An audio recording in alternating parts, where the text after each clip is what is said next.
Escalade de violence ces derniers jours entre Israéliens et Palestiniens avec des frappes de missiles et de roquettes qui ont fait une trentaine de morts.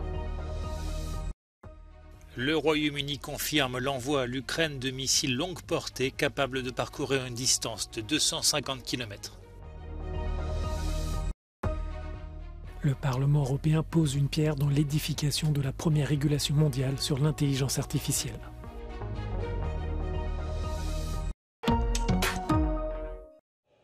Sur ces images, un missile israélien frappe l'habitation d'un dirigeant de l'organisation djihad islamique à Gaza ce jeudi matin.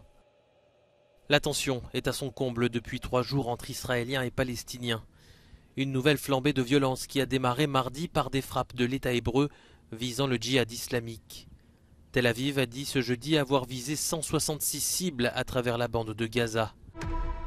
En riposte, des roquettes ont été tirées en direction du territoire israélien, comme le montre cette vidéo de propagande de milices palestiniennes. D'après Israël, 547 roquettes ont été lancées depuis Gaza, 175 auraient été interceptées par le système de défense antiaérien d'Israël.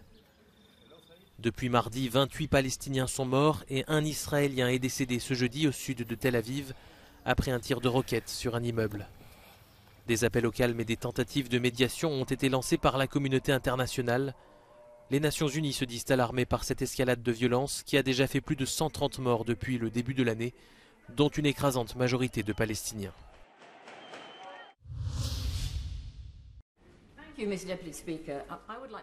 Le Royaume-Uni va fournir à l'Ukraine des missiles longue portée de type Storm Shadow, réclamés par Kiev pour lancer sa contre-offensive.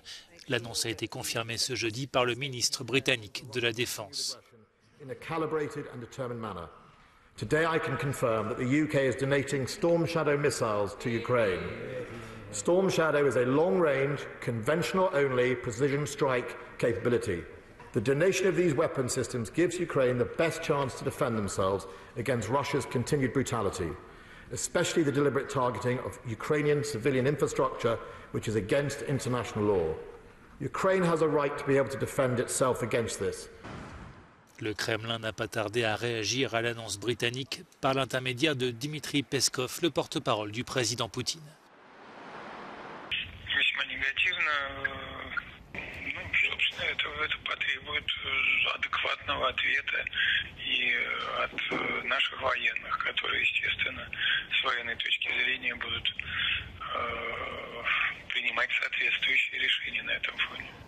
Développé conjointement par le Royaume-Uni et la France, le missile Storm Shadow lancé depuis les airs peut parcourir une distance de 250 km et donc atteindre des positions russes dans l'est de l'Ukraine. L'hypothèse de l'attentat est à exclure après la forte explosion survenue ce jeudi à Milan, en Italie. Un véhicule transportant des bouteilles d'oxygène est à l'origine de l'incident. Une dizaine de voitures garées à proximité ont pris feu. 2 appartements et une pharmacie ont également été fortement endommagés selon les pompiers. The explosion originated from a van. The engine of the van caught fire and then detonated around 20 oxygen cylinders that were on the van. There have been several buildings and vehicles engulfed in flames. So far, there's 1 person injured. It's the driver of the van who, according to local reports, managed to get out of the vehicle just moments before the explosion broke out. The fire has now been almost completely put out and the area is cordoned off. Les élèves d'une école située à proximité ont été évacués. Le feu a été circonscrit en moins d'1 heure. Une enquête a été ouverte pour déterminer les causes exactes de l'explosion. Coup de théâtre en Turquie à 3 jours de l'élection présidentielle. Muharrem İnce, opposant à l'actuel chef d'État Recep Tayyip Erdoğan, annonce se retirer de la course. Il était crédité de 2 à 4% des intentions de vote selon les sondages. Adaylıktan çekiliyorum. Bunu memleketim için yapıyorum. Son retrait pourrait profiter à l'opposant numéro 1 du président Erdoğan, Kemal Kılıçdaroğlu. Cet ancien haut fonctionnaire, membre du parti kémaliste CHP, est à la tête d'une alliance de 6 formations politiques et d'après les sondages, il serait en bonne posture pour l'emporter. Cette élection est un véritable test pour Erdogan, confronté pour la première fois en 20 ans à une opposition unie. La forte inflation a largement entamé sa popularité au point de promettre ce jeudi de doubler les salaires des fonctionnaires.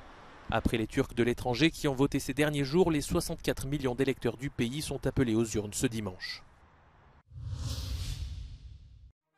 En France, le parquet national financier requiert un procès contre Nicolas Sarkozy ainsi que 12 autres suspects dans l'affaire des soupçons de financement libyen de sa campagne de 2007. Le parquet réclame un procès pour corruption passive, association de malfaiteurs, financement illégal de campagne et recel de fonds publics libyens. Il revient désormais à 2 juges d'instruction d'ordonner ou non un procès. Le dossier avait été ouvert en 2013, 10 années d'investigation ont été menées. Parmi les personnes soupçonnées figurent 3 ex-ministres de premier plan de Nicolas Sarkozy, Claude Guéant, Brice Hortefeux et Éric Woerth. Dans 10 jours, le 21 mai, les Grecs se rendront aux urnes pour les élections législatives anticipées. Parmi eux, près d'1 demi-million de jeunes qui s'apprêtent à mettre pour la première fois un bulletin dans l'urne. Cette génération qui a connu la crise financière, la pandémie et plus récemment une catastrophe ferroviaire pourrait décider de l'issue du scrutin, d'où l'intérêt que lui portent les partis politiques du pays. 440.000 παιδιά, δηλαδή μισό εκατομμύριο πολίτες, είναι εγγεγραμμένοι στους εκλογικούς καταλόγους. Σε αυτές τις εθνικές εκλογές καλούνται να ψηφίσουν για πρώτη φορά. À quelques jours des élections, les sondages placent le centre droit du Premier ministre sortant, Kyriakos Mitsotakis, devant le bloc de gauche. Πρώτη φορά φέτος θα ψηφίσω. Συζητάμε και με τους γονείς. Πού θα επιλέξουμε, τι θα κάνουμε, τι μας συμφέρει, δεν μας συμφέρει. Με κριτήριο ποιο κόμμα θα έχει καλύτερο πρόγραμμα στην οικονομία και στην παιδεία. Που είναι από τα βασικά πράγματα για τα οποία πρέπει όλοι να ψηφίζουμε και για τα οποία πρέπει να αγωνιζόμαστε βασικά αυτό. Θα ψηφίσω με δικό μου κριτήριο και έχοντας ψάξει χρόνια και έχοντας κάνει σκέψεις. Έχει ξεκινήσει ήδη η χώρα να έχει μια ανάκαμψη. Θέλουμε να συνεχίσει και θα κάνουμε, πιστεύω ότι γενικότερα οι νέοι πρέπει να συμμετάσχουν σε αυτές τις εκλογές, διότι είναι το μέλλον της χώρας. Πρέπει το μέλλον αυτό να το έχουν, να πάρουν την κατάσταση στα χέρια τους. Πρώτη φορά φέτος θα ψηφίσω για το συμφέρον της χώρας. Πιστεύω ότι αυτή τη στιγμή η χώρα έχει δείξει μια τεράστια ανάκαμψη επί Νέα Δημοκρατία. Παρ' όλα αυτά, το συμφέρον αυτή τη στιγμή θεωρώ ότι είναι να έχει σταθερή κυβέρνηση. Δεν έχει να κάνει με τα προσωπικά κριτήρια αυτό και ότι θα ψηφίσω και αυτά. Είναι όμως πιστεύω το ιδανικό για τη χώρα. Ναι, θα ψηφίσω εθνικές εκλογές. Δεν ξέρω με τι κριτήρια ακόμα, γιατί δεν έχω ενημερωθεί και τόσο πολύ γενικά. Η ψήφος των νέων θεωρείται ως η πιο αχαρτογράφητη για τα πολιτικά κόμματα. Γι' αυτό και οι πολιτικές παρατάξεις επιδιώκουν μέσω των social media και νεανικών εκφράσεων να τους προσελκύσουν. Από την Αθήνα για το Euronews, Γιώργος Δημητρόπουλος.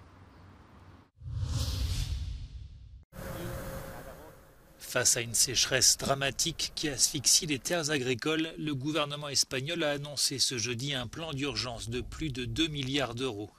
Une enveloppe destinée en partie à la construction de nouvelles infrastructures visant à dessaler l'eau de mer ou à accroître la proportion des eaux usées réutilisées, comme l'a expliqué la ministre espagnole de la transition écologique. Nuestro objetivo es que el volumen de agua que España utiliza de esta fuente no convencional, reutilización de agua, pase del 10% actual, el 10% de las aguas urbanas son reutilizadas, al 20% en el año 2027. L'Espagne a connu l'an dernier son année la plus chaude jamais enregistrée. La Catalogne et l'Andalousie sont parmi les régions les plus touchées par la sécheresse. Les niveaux des réservoirs qui stockent l'eau de pluie sont au plus bas. Selon un rapport, 80% des terres agricoles espagnoles sont asphyxiées. C'est un pas européen vers une première mondiale. L'Union se rapproche de la première régulation sur l'intelligence artificielle. 2 commissions du Parlement européen ont adopté jeudi un mandat de négociation. Les eurodéputés proposent d'informer plus facilement les citoyens quand une intelligence artificielle est employée afin de renforcer la transparence. Ils veulent aussi interdire la surveillance biométrique, la reconnaissance des émotions ou encore les systèmes de police prédictive générés par cet outil. Essentially, what this regulation will mean is that there are more stricter safeguards on how governments in particular use these systems and also private companies using them in ways that affect us. So what we will see is that, first of all, we will know more about when these systems are used, particularly when used by law enforcement and migration control. Often, we don't know whether these systems are used or not. Le texte propose d'encadrer les générateurs de contenu rédactionnel comme ChatGPT qui devront faire l'objet de mesures supplémentaires de transparence. Les entreprises devront aussi indiquer si leur contenu a été généré par une intelligence artificielle. Elles devront également empêcher l'utilisation de données protégées par le droit d'auteur. So transparency is the first step, but it's not the only step. So what we have to also think about is when we're speaking about the development of large-scale AI systems, we're not just speaking about sort of potential flaws or potential biases in the system that make them harmful. We're also talking about massive levels of compute power with an environmental impact. We're speaking about exploitation of labor of people, often in the global south. And we're speaking about various different levels of economic dominance of these large technology companies. Le texte sera soumis au vote le mois prochain à l'ensemble du Parlement lors de la session plénière. Une fois adopté, les négociations entre les eurodéputés et les États membres pourront débuter.